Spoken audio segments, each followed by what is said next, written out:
শুভ মাতৃত্ব দিবসের শুভেচ্ছা জানাই পৃথিবীর সকল মাকে। সবাই যেন ভীষণ ভালো থাকে, সুস্থ থাকে। আমরা যদি নানান রকম বিশেষ দিন পালন করে থাকি তাহলে মাদার্স ডেটা কেন নয়?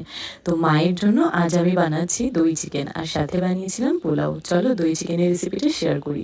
প্রথমে চিকেনের মধ্যে জিরে গুঁড়ো, ধনে গুঁড়ো, একটু জায়ফল গুঁড়ো আর সর্ষের তেল দিয়ে ভালো করে ম্যারিনেট করে 1 ঘন্টা রেখে দেবো। এইবার সর্ষের তেলের মধ্যে দিয়ে দিলাম গোটা গরম মশলা, শুকনো লঙ্কা, একটা গোটা বড় কুচনো পেঁয়াজ।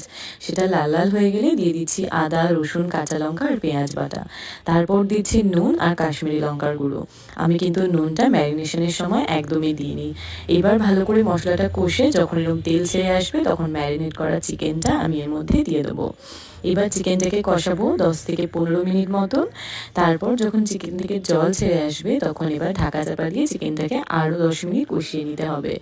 এইবার যখন গ্রেভিটার কালার চেঞ্জ হয়ে এরকম তেল ছেড়ে দেবে তখন জল দিয়ে দেবো চিকেনটা সেদ্ধ হওয়ার জন্য। খুব বেশিক্ষণ না, 10-12 মিনিট ভালো করে ফুটিয়ে নিলে চিকেনটাও সেদ্ধ হয়ে যাবে আর গ্রেভিটাও কমে এরকম তেল ছেড়ে দেবে। চিকেনটা খুব সুন্দর সেদ্ধ হয়েছে দেখালামই। আর শেষে দিয়ে দিচ্ছি একটু কাসুরি মেথি। দইয়ের সাথে কাসুরি মেথিটা খুব ভালো যায়। বছরের আর বাকি 5টা দিন তো রয়েইছে, কিন্তু একটা দিন একটু বেশি প্যাম্পার করলে মারাও ভীষণই খুশি হবে, তাই না? তো মায়ের জন্য এই প্লেটটা আমি রেডি করছি।